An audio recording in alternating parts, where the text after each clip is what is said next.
রসুলের প্রশংসা করে নাই। দোনোজনের দিন নরম হয়েছে না, আপনি মিটিয়ে দেন। এখানে মিথ্যা বলা জায়েজ রাখছে। আর কত বড় জঘন্য অপরাধ ঝগড়া বিবাদ করা, সেটা এখন বলতেছে।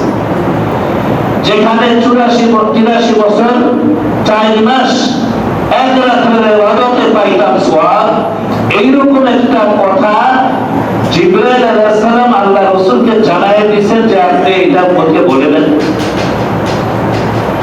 আল্লাহ রাসূল আসলেন হুজরা থেকে মসজিদে, যে এটা উম্মতকে জানিয়ে দিবেন যে শবে কদরের রাত্র কোনটা। আল্লাহ, কত বড় অফারটা ছিল।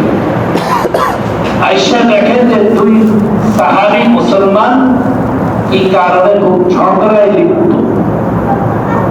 ঝগড়া কত বড় ঝগড়া, মিটাইতে পারলে কত বড় সওয়াব। এই ঝগড়া দেখা রাসূলের মন বেমার, মানে একটু অন্যরকম হয়ে গেছে, মেজাজ যেটাকে আমরা বলি যে খারাপ হয়ে গেছে। যে মুসলমান ঝগড়া করবে, তাও মসজিদের মধ্যেই, এটা রাসূলের মতো মেজাজ সহ্য করার মতো? রাসূলের একদম এদের ঝগড়া বিবাদ দেখা রাসূলের জেহেন থেকে দুইটা চলে গেছে, নির্দিষ্ট তারিখটা আল্লাহ ভুলে গেছে। আফসোস। এখন আফসোস তো করবো, এখন যখন একটা বিধান হয়েই গেছে, এটা আমাদেরকে জানানো হয় নাই। এই জন্য ঝগড়া বিবাদ যতটা মিটিয়ে দিতে পারি, আর নিজেও ঝগড়া বিবাদের মধ্যে জড়িত না হই, একটু থাইমা যাই, একটু হইয়া যাই। যদি আল্লাহ সন্তুষ্টির জন্য হয়ে থাকে, তাহলে আল্লাহ এর চেয়ে আমাকে বেশি দিবে। তো রাসূল যখন দেখলেন যে এই অবস্থা, তখন তার যেখান থেকে আল্লাহ সরাইয়া নিছেন। তবে আল্লাহ রাসূল এতটুকু বলছেন, তোমরা শেষ দশকের একটা হাদিস এরকম আছে, বেজর রাত্রে খোঁজ করো। সেরকম একটা রাত্র আজকে রাত্র সামনে আসতেছে।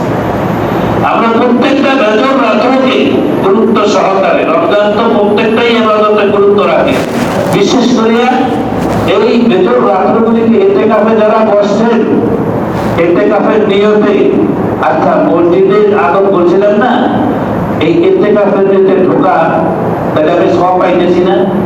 ইতিকাফকারী যদি বিশ্রামেও থাকেন, ঘুমায়ও থাকেন, ইতিকাফের নিয়তে ঢুকছে না, তাইলেও তার শবে কদর পাওয়া হয়েছে।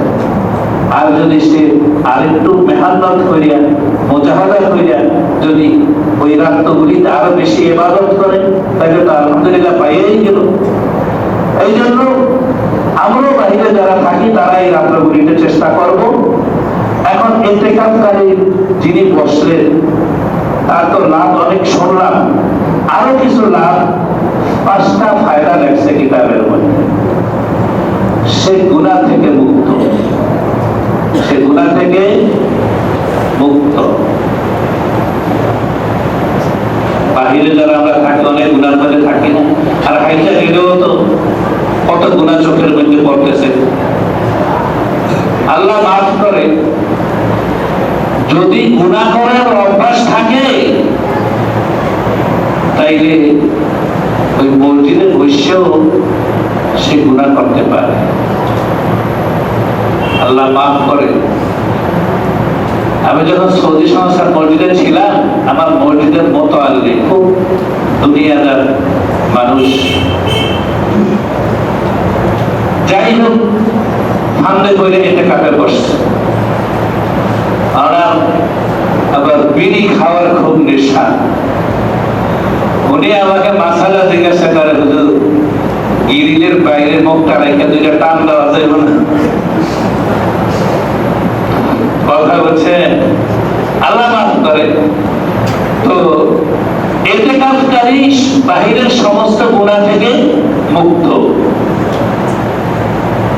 এরপরে একটা মানুষ মসজিদের বাহিরে যত নেক আমল করা তার পক্ষে সম্ভব, একটা মানুষ মসজিদের বাহিরে থেকে যত নেক আমল করা সম্ভব, সমস্ত, উনি বাইরে পারতেছেন না কেন? উনি ইতিকাফে। উনি মসজিদের ভিতর থেকে ওই সমস্ত নেক আমলের সওয়াব ওনার আমলনামায় লেখা হবে।